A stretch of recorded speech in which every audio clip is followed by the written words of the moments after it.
Assalamualaikum, jangan lupa like dan subscribe. Bapak Ibu yang kami hormati, kita lanjutkan masih membahas tentang keutamaan surat-surat dalam Al-Quran. Wa Ahmad wa Abu Dawud wa Tirmidzi wa Hakim wa Ibnu Adi wa Hibban an Abi Hurairah radhiyallahu anhu bahwa Rasulullah sallallahu alaihi wasallam bersabda, "Inna suratan fil Qur'ani salasina ayatan sufi'at li rajulin hatta ghufira lahu." Dari baginda Rasul dipengendikakan bahwa di dalam Al-Quran ada surat yang ada 30 ayat. Sufi'at li rajulin, yang diberikan syafaat atau ayat surat ini akan memberikan syafaat kepada orang yang membacanya hatta ghufira lahu, sehingga dia diampuni dosanya oleh Allah Subhanahu wa taala. Wa hiya tabarakalladzi biyadihil mulk, yaitu surat tabarakalladzi biyadihil mulk atau yang sering disebut dengan surat Al-Mulk. 30 ayat di awal juz 29. Wa fi riwayati Abu Dawud tasfa, di dalam riwayat Imam Abu Dawud bahwa surat Al-Mulk ini akan memberi syafaat. Wa Tirmidzi, dan Imam Tirmidzi meriwayatkan hadis an Ibnu Abbas qala daraba ba'du ashabin Nabi sallallahu alaihi wasallam quba'ahu ala qabri. Diriwayatkan dari Abdullah bin Abbas, ada salah seorang dari sahabat Nabi niku datang di Quba. Quba niku omah cukup, omah ala kubrin yang ada di kuburan. Jadi enten omah semacam omah kecil enten di suatu pekuburan.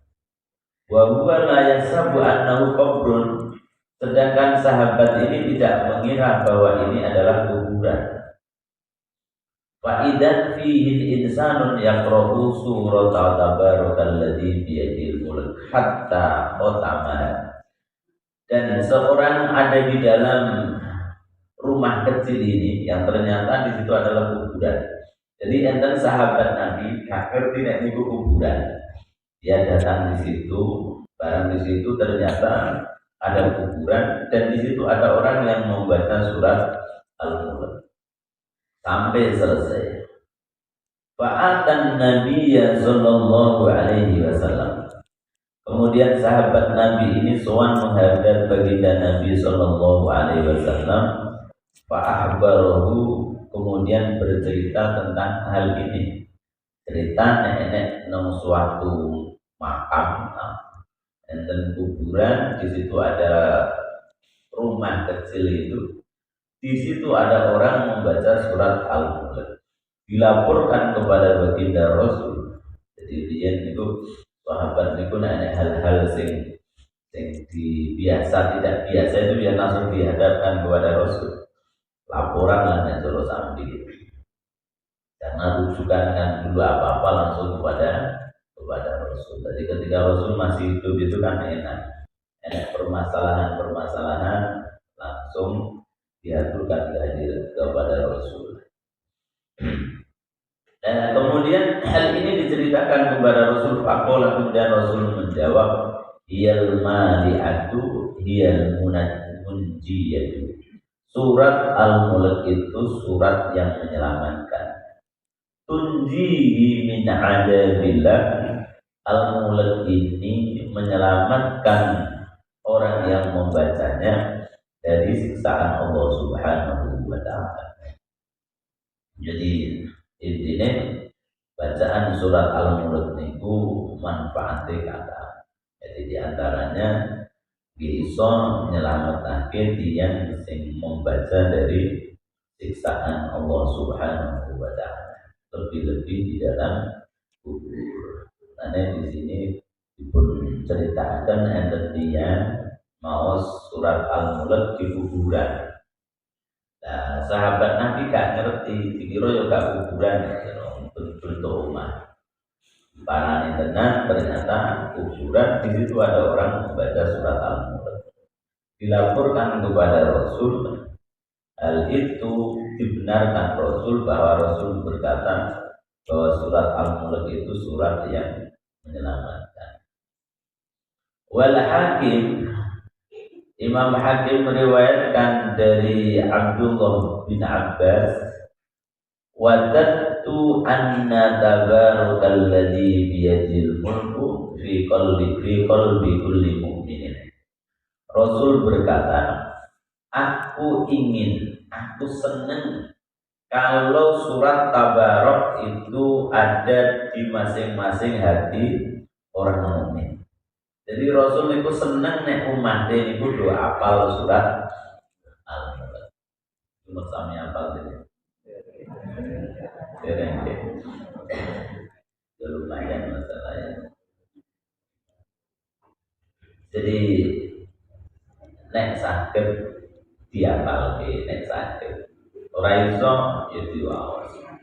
Tapi Rasul niku seneng pengin surat Al-Mulk niku dihafal di masing-masing hati orang Islam. Bahkan surat Al-Mulk niku dados surat sing dados penyelamat di dalam kubur. Ketika tiang yang setiap malam baca surat Al-Mulk, dia akan terhindar dari fitnah kubur, boten disiksa ing dalam kubur. Angger teng kubur gak disiksa, berarti nang akhirat itu lebih gampil kan. Jadi tolak ukur akhirat itu dilihat dari kuburnya. Nek kubure wis selamat, kata baginda Rasul, fama ba'dahu aisar, maka proses sesudahnya itu akan lebih mudah. Tapi nang kubur wis gagal, gak bisa jawab kita konon karena disiksa di dalam kuburnya, wama ba'dahu asyaddu, maka proses sesudahnya akan semakin sulit. Karena sakit setiap malam itu gak gampang gitu. Jadi tidak mudah setiap malam terus membaca surat Al-Mulk. Tapi nek sakit isai dan apa gitu. Tak cilik-cilik kadang-kadang saya kira juga apa di sekolah-sekolah SD itu biasanya di kon apa gitu. Tabarakalladzi biyadihil mulku wa huwa ala kulli shay'in qadir. Alladzi khalaqal mauta wal hayata liyabluwakum ayyukum ahsanu amala wa huwal azizul ghafur. Alladzi khalaqa sab'a samawatin tibaqa ma tara fi khalqir rahmani min tafawut farji'il basara